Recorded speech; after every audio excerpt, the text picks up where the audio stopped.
had people ask me, is there anything you would do differently in the campaign? And I always say, yes, there is.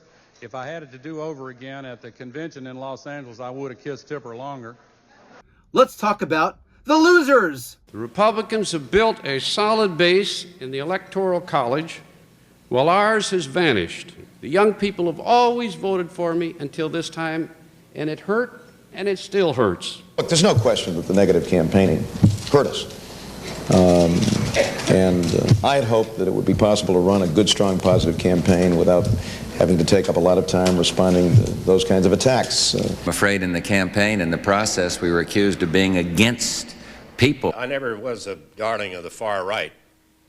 And I can look at some of the columns and other things written during the campaign by, quote, conservatives.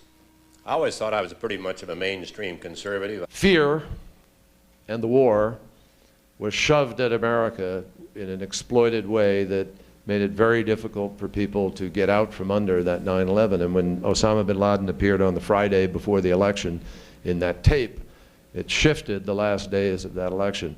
We let spending get completely out of control, that we just basically became a party that had no fiscal discipline.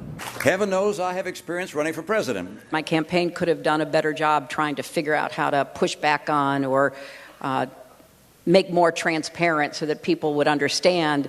You know, boy, I'll tell you what, that campaign of his, they have the best empty podium that anybody's ever seen. I was told that if we got 63 million, we couldn't lose by the best pollsters. And we got about 12 million more votes than that. And they say we lost. You know, it's horrible. So they rigged the presidential election in 2020. In the next episode of C-SPAN's podcast, The Weekly, we hear from presidential candidates who lost their campaigns, and we find out the reasons why. Find C-SPAN's The Weekly wherever you get podcasts. The Weekly! The individual who lost always has that record parsed and examined, and a lot of reasons for failure. And the person who won ran a perfect campaign.